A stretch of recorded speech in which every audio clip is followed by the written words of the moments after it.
MMNRCT জ্ঞানী শক্তি। নিজে এবং অন্যকে নিরাপদ রাখার প্রচেষ্টা। আর শৃঙ্খলা হচ্ছে সুষ্ঠু জীবনযাপনের জন্য কিছু নিয়ম কানুন। আর এখানে আমরা সড়কের শৃঙ্খলা বলতে বোঝাচ্ছি সড়ক পথে চলার ক্ষেত্রে নিজের এবং অন্যের নিরাপত্তার কথা চিন্তা করে সচেতন হয়ে চলাফেরা করা। আজকে আমাদের বিতর্কের মূল বিষয় হচ্ছে সড়কের শৃঙ্খলা। আর জনসচেতনতা কিভাবে আমাদের সড়কের শৃঙ্খলা ফিরিয়ে আনবে তা আমরা প্রত্যেকেই দেখিয়ে দিয়ে যাব।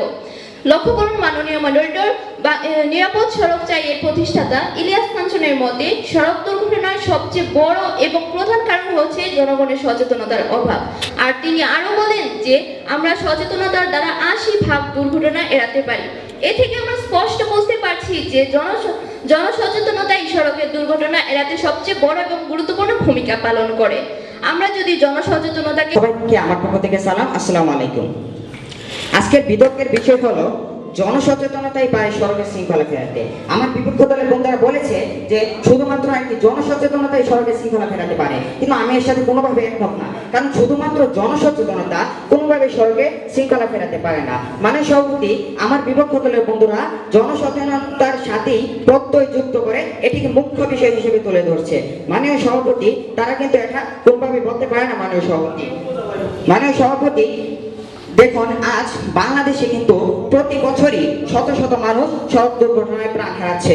প্রতি বছর 4000-এর বেশি মানুষ প্রাণ হারাচ্ছে সড়ক দুর্ঘটনায়। তারপরে আমার বিপক্ষ দলের বন্ধু কিভাবে বলে যে শুধুমাত্র জনগণই সচেতন হয়ে গেলেই আমরা সড়কের শৃঙ্খলা ফেরাবো। মানে সভাপতি, এই যে গেল নভেম্বর মাসে রাজধানী সহ দেশের বিভিন্ন সড়ক মহাসড়কে প্রায় 1.5 শতাধিক সড়ক দুর্ঘটনা ঘটেছে। এতে 281 জন নিহত হয়েছে এবং 700-এরও বেশি মানুষ আহত হয়েছে। মাননীয় সভাপতি, যদি এখানে সঠিকভাবে ট্রাফিক আইন প্রয়োগ করা হতো তাহলে কিন্তু এই সড়ক দুর্ঘটনাগুলো এড়ানো যেত। মাননীয় সভাপতি দেখুন, তারা কি করতে পারে, এরপরে তারা ভাবতে পারে যে তারা আন্দোলনের মাধ্যমে জনগণের সচেতনতা বাড়াবে। তারা আন্দোলনের মাধ্যমে জনগণের সচেতনতা বাড়াবে, প্রশাসনের সচেতনতা বাড়াবে, চালকের সচেতনতা বাড়াবে। এই যে লং টার্ম একটা প্রসেস, এই যে দীর্ঘায়িত একটা পদ্ধতি, এই পদ্ধতি যখন চলমান থাকবে তখন কিন্তু এখানে যে দুর্ঘটনাগুলো ঘটে যাবে তখন তাদের কি করতে হবে, তখন কিন্তু তাদের আইনের সহায়তা নিতে হবে। মাননীয় সভাপতি এই যে গেল এই ছাত্র 2018 সালে এভাবে আন্দোলন করলো, নিরাপদ সড়কের দাবিতে এভাবে আন্দোলন করলো, তাতে কি হয়েছে মাননীয় সভাপতি? তাতে কিন্তু জনগণ বিন্দুমাত্র সচেতন হয়নি। মাননীয় সভাপতি, এতে কি দেখা যাচ্ছে? এর কারণ হলো মাননীয় সভাপতি ইউএনডিপি হিউম্যান ডেভেলপমেন্ট 2018 রিপোর্ট অনুযায়ী বাংলাদেশের সাক্ষরতার হার 72.8%, অর্থাৎ 27.2% লোকই অশিক্ষিত। মাননীয় সভাপতি এই অশিক্ষিত লোকগুলা কিভাবে এই জনসচেতনতাকে মূল্য দেবে? মাননীয় সভাপতি, অশিক্ষিতের কথা তো বাদ দিয়ে দিলাম, শিক্ষিত সমাজই তো এই জনসচেতনতাকে মূল্য দিচ্ছে না। মাননীয় সভাপতি একটি উদাহরণ দেওয়া যাক। ধরেন আপনি যদি একজন চালককে বলেন হ্যাঁ আপনি ওভারটেক করবেন না, কিন্তু সে কি বলবে? সে কোনোভাবে এটি মেনে নিবে না। কিন্তু যদি এখানে আইন করা হয়, ট্রাফিক আইন যদি সঠিকভাবে প্রয়োগ করে যে যদি ওভারটেক করে তাহলে তার বিরুদ্ধে মামলা করা হবে অথবা এখানে জরিমানা করা হবে, তাহলে কিন্তু সে কোনোভাবে সে ওভারটেক করবে না। মাননীয় সভাপতি, কিন্তু এখানে আমার বিপক্ষ দলের বন্ধু বলছে জনসচেতন। যারা আইনের কাছে তাদেরকে অবশ্যই সচেতন হতে হবে। আজকাল প্রায় থেকে যে ট্রাফিক পুলিশ থেকে শুরু করে হাইওয়ে পুলিশ তারা হয়তো অনধিকারে আছে। মাননীয় মডারেটর, দেখা যায় যে আজ তারা জরিমানার কথা দিতে হলো, অথচ মাননীয় আদালত ঘুষ প্রদানের মাধ্যমে অনেক আসামি বেঁচে যাচ্ছে। মাননীয় মডারেটর, এরকম ধারণা পাওয়া যায়। মাননীয় এবার আসছে প্রশাসনের দিকে, রাস্তার সংস্কার, পুনর্নির্মাণ এবং সংরক্ষণের দিকে প্রশাসনকে হতে সচেতন, তাহলে সরকার শৃঙ্খলা ফিরে আসবে। মাননীয় প্রত্যক্ষ ও পরোক্ষভাবে এই রাজ্যে সচেতন হতে হবে। প্রত্যেকটি স্তরের মানুষকে তার নিজ নিজ জায়গা থেকে সচেতনতা অনুভব করতে হবে। মাননীয় স্থানীয় সরকার বিশেষ সম্পাদক তুফাইল আহমেদ বলেন যে সড়ক শৃঙ্খলা তখনই ফিরে আসবে এবং সড়ক দুর্ঘটনা তখনই রোধ করা সম্ভব হয় যখন সর্বস্তরের জনগণ সর্বস্তরের সচেতনতার প্রয়োজনীয়তা অনুধাবন করতে পারবেন। মাননীয় প্রয়োগ করা হয় তাহলে কিন্তু এখানে সড়কের শৃঙ্খলা ফিরে আসবে। মাননীয় সভাপতি, ওরা বলছেন যে জনসচেতনতা, এখন যে গণকালীন সবাই ওনারাই তো সচেতন না, ওনারাই তো মাস্ক খুলে বক্তব্য দিচ্ছেন, তাহলে ওনারা কি অন্যকে সচেতন করবেন? এটা কি? মাননীয় সভাপতি, সড়ক আইন 2018 একটি নতুন একটি আইন প্রণয়ন হয়, সেখানে সড়কে চাপ দেবে এবং এই যে সময় জ্ঞান, এটা তো আপনি আমি কিংবা জনসচেতনতা পরিবর্তন করা সম্ভব নয়। মাননীয় সভাপতি, এখন বিপক্ষের লেবু রাখেন, আপনাদের দিকে আসি। অনেক জনসচেতনতা তৈরি হলো, অনেক জনসচেতনতা আপনারা তৈরি করে দিয়ে গেলেন, তারপরে কেন মাননীয় সভাপতি খুলনায় যে গ্রিন লাইনের অ্যাক্সিডেন্ট হয়েছিল সেখানে কিনা দায়ী ছিল হাইওয়ে সঠিক ডিরেকশন। তখন কিন্তু জনসচেতনতা ছিল, তখন কিন্তু জনগণকে সচেতন করার একটা চেষ্টা চলছিল, কিন্তু সেই যে অ্যাক্সিডেন্ট হয়েছিল সেখানে দায়ী ছিল গ্রিন লাইনের, সেখানে ছিল হাইওয়ের সঠিক ডিরেকশন। সেখানে যদি হাইওয়ের সঠিক ডিরেকশন দেওয়া থাকতো তাহলে কিন্তু এই দুর্ঘটনাটা ঘটতো না। আর হাইওয়ের সঠিক ডিরেকশন এটা আইনের আওতায় পড়ে, তাই আমরা বলতে পারি যে আইন পারে, আইন এবং আরো অনেক মুখ্য বিষয় আছে যেগুলো সম্মিলিত প্রচেষ্টায় পারে সরকারি শৃঙ্খলা ফেরাতে। আসলে আর বিআরটি এর প্রতিবেদনে দেখা যায় যে 33 ভাগ বাসের ফিটনেস সার্টিফিকেট, তাহলে এখানে কোথায় গেল তাদের আইন? যেখানে আমরা দেখছি যে 33 ভাগ বাসের সার্টিফিকেট ফিটনেস সার্টিফিকেট নেই, সেখানে কিভাবে আমরা বলবো যে এখানে আইন প্রয়োগ করা হচ্ছে, আইন দ্বারা সড়ক শৃঙ্খল করা হচ্ছে? হাজার কোটি টাকার বেশি টাকার ক্ষতি হচ্ছে। আর সমাজ ব্যবস্থার এমন এক পরিস্থিতিতে দাঁড়িয়ে আমার বিপক্ষে দলের বক্তারা যখন বারবার বলে ওঠেন জনসচেতনতাই মানে সড়কের শৃঙ্খলা ফেরাতে, তখন তা নিতান্তই অযৌক্তিক আর হাস্যকর বলেই মনে হয়। আমার বিপক্ষ দলের বক্তারা বিতর্কের অনেক প্রশ্ন করে গেলেন। তারা বললেন যে আমরা নাকি বলেছি কম্পিউটার নাকি কোনো সিপিইউ থাকে না। না, বিপক্ষের মধ্যে আমার দলের দ্বিতীয় বক্তা এরকম কথা কখনই বলেনি। উনি বলে গেছেন যে সিপিইউ আছে, কিন্তু কম্পিউটার সব অংশকে কাজে না লাগিয়ে শুধু সিপিইউ দিয়ে আপনি কখনোই কম্পিউটার চালাতে পারবেন না বিপক্ষে বন্ধু। আমরা সেদিকে বলেছি। আর আপনারা বলছেন যে স্লোগান, জনসচেতনতার স্লোগানের কথা, কিন্তু প্রতিপক্ষ বন্ধু 71 টিভিতে আমরা সেই মার্চ মাস থেকে দেখে আসছি ভয় নয় সচেতনতাই জয় স্লোগান দিয়ে আসা হচ্ছে এত মাস ধরে।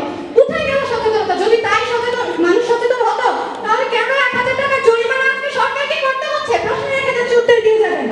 শিক্ষিতের কাছে আপনারা বলছেন যে করোনাকালীন সময়ে নাকি যারা শিক্ষিত তারা মাস্ক পরছে। প্রতিপক্ষ বন্ধু, আমি আমার আশেপাশে হাজার হাজার শিক্ষিতকে দেখেছি যারা মাস্ক পরেননি, বরং উদাসীন ছিলেন এবং প্রশিক্ষণের মাধ্যমে প্রশ্ন রেখে যাচ্ছে, উত্তর দিয়ে যাবেন। এছাড়া আপনারা যেখানে বলছেন যে এছাড়া আমরা আরেকটা বিষয় যেটি যে তারা নাকি আইন রক্ষা করছে না, আর তারা এরকম আইন চায় না, তারা চায় এরকম একটা আইন যে আইনে ঘুষ থাকবে না, যে আইনে অবৈধ কোনো লাইসেন্স থাকবে না। কিন্তু আমরা বলবো যে না, এরকম আইন প্রতিষ্ঠার জন্য আগে আইন রক্ষা করতে সচেতন হতে হবে। যদি তারা সচেতন হয় তবেই সেখানে ঘুষ অবৈধ আয়োজিত আজকের অনুষ্ঠানের বিতর্ক প্রতিযোগিতা শেষ হলো। আমার সাথে দর্শক এবং অতিথিরা একমত হবেন যে আমরা দেখুন চমৎকার একটি বিতর্ক উপভোগ করলাম। আসলে একটা বিষয় বাস্তবায়নের জন্য আইন যেমন প্রয়োজন তেমনি সচেতনতাও প্রয়োজন। যদি সমন্বয় পারে একটি বিষয়কে সফলতা দেবে। যারা পক্ষে বিপক্ষে বলেছ, তোমরা তোমাদের চমৎকার যুক্তি উপস্থাপন করেছ এবং তোমাদের যুক্তি, তোমাদের তথ্য কথ্যগুলো আমরা যদি ব্যক্তি জীবনে উপস্থাপন করি, ব্যবহার করি, পালন করি, তাহলে সড়ক একদিন নিরাপদ হয়ে ওঠে। তোমাদের সবাইকে ধন্যবাদ, তোমাদের জন্য অনেক শুভকামনা।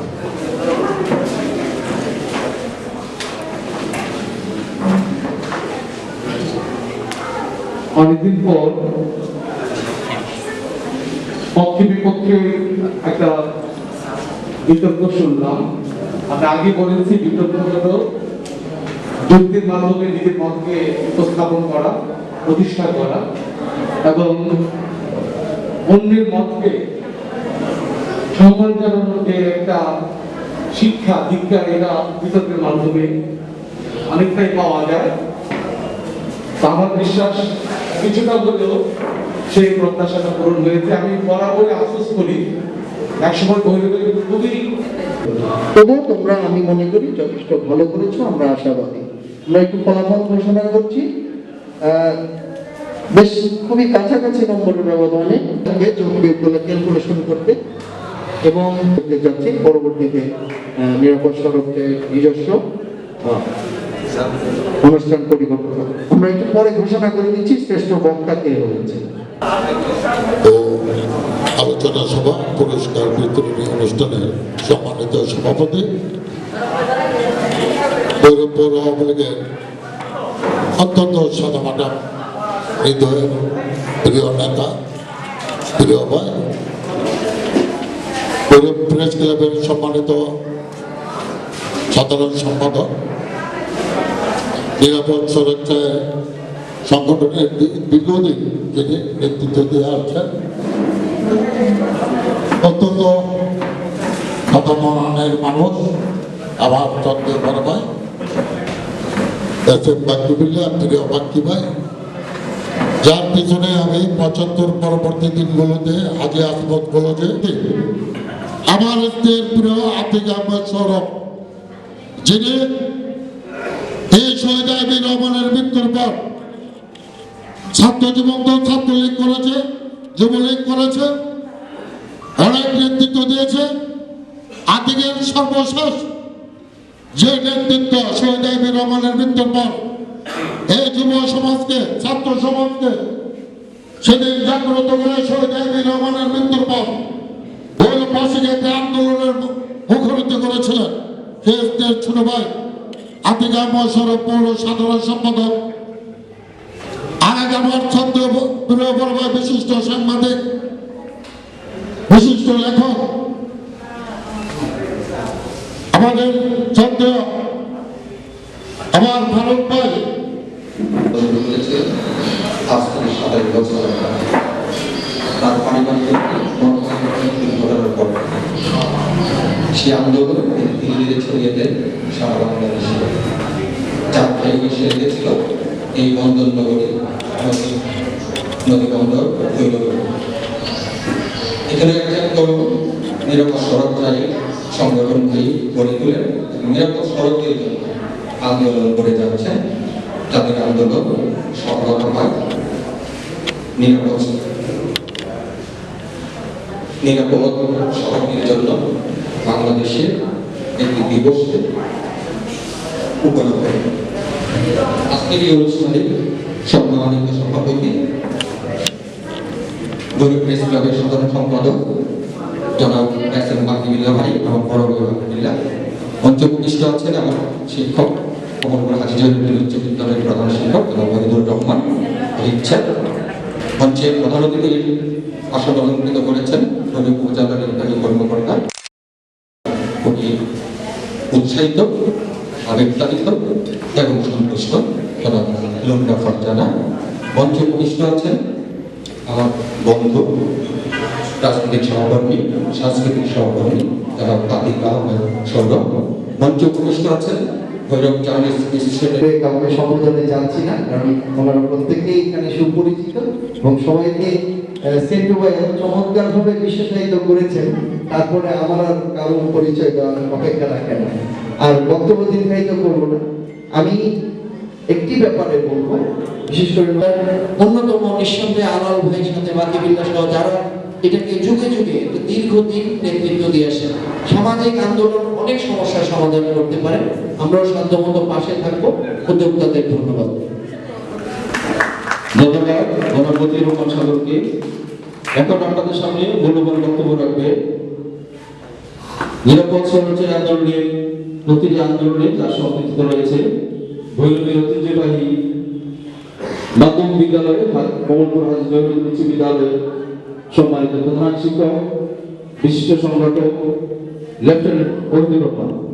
লেফটেন্যান্ট ওহিদুর রহমানকে তার মূল্যবান বক্তব্য রাখার জন্য অনুরোধ করছি।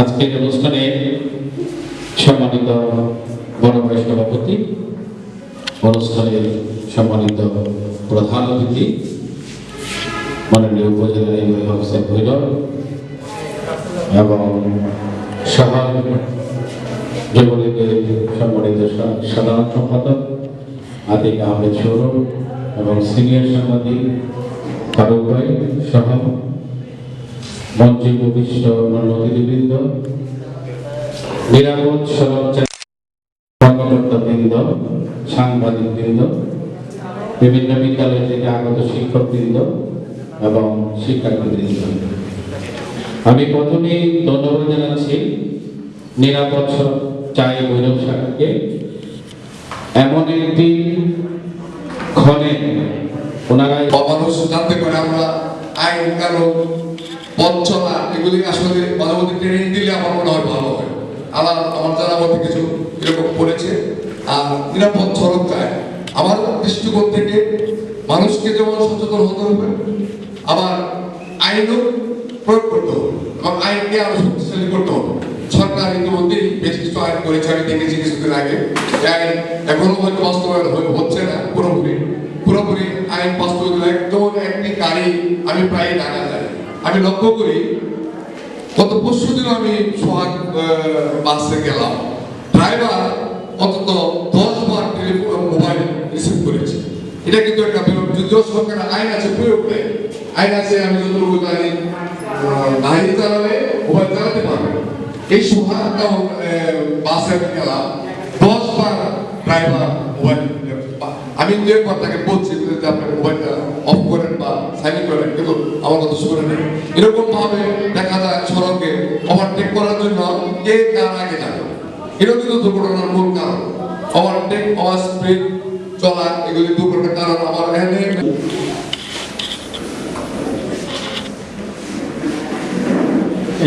27তম প্রতিষ্ঠা বার্ষিকী উপলক্ষে আয়োজিত আজকে অনুষ্ঠানের সম্মানিত সভাপতি, নিরাপদ সড়ক ভৈরব শাখার সভাপতি, ভৈরব পৌর আওয়ামী লীগের সভাপতি, ভৈরব প্রেস ক্লাবের সাধারণ সম্পাদক, উনি একটি সামাজিক আন্দোলনের রূপ দিয়েছেন, সামাজিক আন্দোলন গড়ে তুলতে সক্ষম হয়েছেন, সারা বাংলাদেশে এটি সংগঠন করেছেন।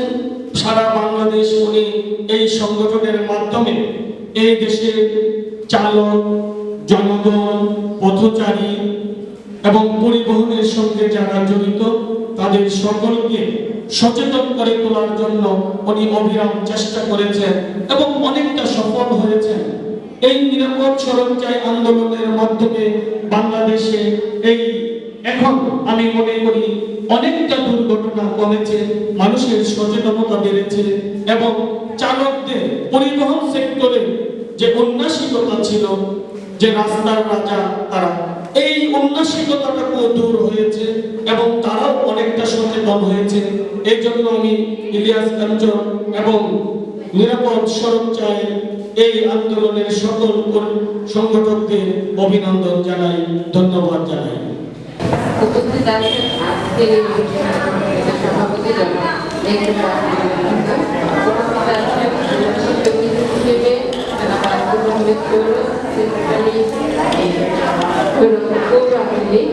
উপস্থিত আছেন আদিবাসী উচ্চ বিদ্যালয়ের সম্মানিত প্রধান শিক্ষক, নিরাপদ সড়ক সংগঠনের সাধারণ সম্পাদক, অন্যান্য যারা আছেন এই সংগঠনের সঙ্গে যুক্ত এই শহীদের সবার মতো আমিও আসলে ধন্যবাদ জানাতে চাই যে আসলে ভৈরব উপজেলায় নিরাপদ সড়ক নিয়ে যত কথা হয় তার বেশিরভাগ কথাই আমাদের এই সাংবাদিক আলাদাদের মুখ থেকে আসে এবং তার সাথে উৎসাহিত হয়ে আমরা অনেকেই জনস্বার্থে কাজ করে থাকি। এজন্য আমি ধন্যবাদ জানাচ্ছি। আর ভৈরবের 2টা সড়ক, একটা হলো আঞ্চলিক সড়ক, মহাসড়কের দৈর্ঘ্য খুবই কম, 1.5 থেকে 2 কিলোমিটার হবে। আঞ্চলিক সড়ক আমার জায়গা আজকে বিতর্কের বিষয় আমার মনে হচ্ছিল যে বিতর্কটা আমার কাছে বেশি ভালো, কারণ আমার গৌরবের লোকজনের সাথে এই বিতর্কটা আমি গৌরবের ক্ষেত্রে যদি বলেন আমি বলবো প্রশাসনের দায়িত্ব অবশ্যই দায়িত্ব আইন মানানো, জনগণের দায়িত্ব আইন মানানো। ছোট্ট বিশাল আইন আমাকে মানতে হবে, আমার জন্য আইনটা মানে দুর্নীতি করবো আমরা এই কথা বলার সুযোগ নাই। মনোবল নিয়ে যিনি অবিরাম কাজ করে যাচ্ছেন আমাদের পরম শ্রদ্ধা এবং ভৈরবের মানুষের সম্মানিত সহযোগিতাবৃন্দ, শিক্ষার্থীরা, আসসালামু আলাইকুম। আজ 1 ডিসেম্বর মহান মুক্তিযুদ্ধের বিজয়ের মাস। এই দিনে দাঁড়িয়ে আমি গভীর শ্রদ্ধার সাথে স্মরণ করছি 52-এর ভাষা আন্দোলন থেকে শুরু করে 71-এর মহান মুক্তিযুদ্ধ পর্যন্ত যারা রক্ত দিয়ে জীবন দিয়ে ইতিহাসের লাল দুই জ্বালা পথ পেয়ে এশিয়ার এই পূর্ব দিগন্তে একটি নতুন দেশ, একটি নতুন মানচিত্র, একটি জাতীয় সঙ্গীতের জন্ম দিয়েছেন সেই বীর শহীদদের প্রতি বিনীত শ্রদ্ধা জানাচ্ছি সর্বকালের সর্বশ্রেষ্ঠ বাঙালি মায়ের আরাধ্য পুরুষ, যার জন্ম না হলে বাঙালি জাতি তার নিজস্ব সত্তা পেত না, সেই জাতির জনক বঙ্গবন্ধু শেখ মুজিবের প্রতি আমি 15 আগস্টে যারা নিহত হয়েছিলেন তাদের সকলের প্রতি শ্রদ্ধা জানাচ্ছি বেগম আইবির রহমানের প্রতি, যিনি সন্ত্রাস বিরোধী আন্দোলনে আত্মাহুতি দিয়েছেন। শ্রদ্ধা নিবেদন করছি সেই সব বীর বাঙালির প্রতি যারা মুক্তিযুদ্ধে ঝাঁপিয়ে পড়ে এই দেশকে স্বাধীন করেছেন। বিনম্র শ্রদ্ধা জানাচ্ছি সেই সব বীরঙ্গনাদের প্রতি যারা এই দেশকে স্বাধীনতার জন্য তাদের